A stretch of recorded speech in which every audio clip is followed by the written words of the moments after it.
Trump, Xi present united front despite differences. President Donald Trump sought to present a united front with Chinese President Xi Jinping following 2 days of meetings Thursday, despite lingering differences over trade and North Korea.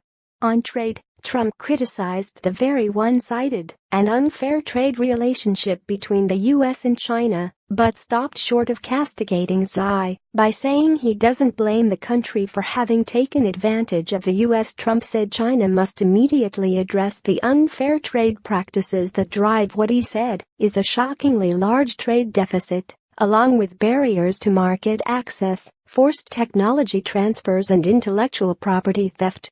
But I don't blame China, he said. After all, who can blame a country for being able to take advantage of another country for the benefit of its citizens? To applause, Trump said, I give China great credit. His Secretary of State Rex Tillerson offered a blunter assessment of China's trade surplus with the United States, which in October widened by 12.2% from a year earlier to $26.6 billion.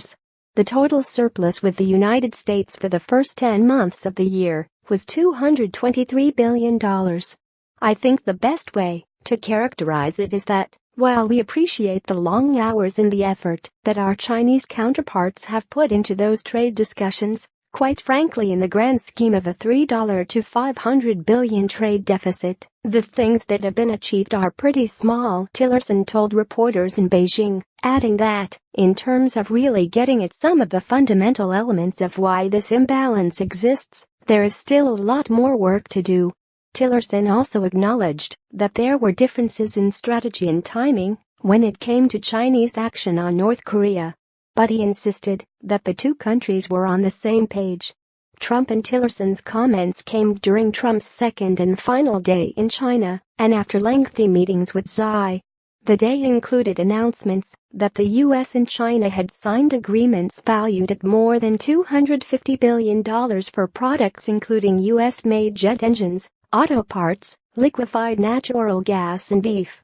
Such contract signings are a fixture of foreign leader visits to Beijing and are intended to defuse foreign complaints about China's trade policies. Trump had made narrowing the multi-billion-dollar U.S. trade deficit with China a priority for his administration. During the presidential campaign, he accused China of raping our country on trade and pledged to minimize the country's trade imbalance. For his part, Xi promised a more open business environment for foreign companies in China and said his country was committed to further opening its economy to foreign investment. China will not close its doors and will open them even wider, he said, pledging that foreign companies in China, including American ones, would find the market more open, more transparent and more orderly. The United States and other trading partners have been pressing Beijing to give their companies more access to its state-dominated economy. But it remains unclear how far China will go to fulfill its pledges. Previous U.S. administrations have hailed market opening promises, only to be left disappointed. North Korea remained a focus of the talks.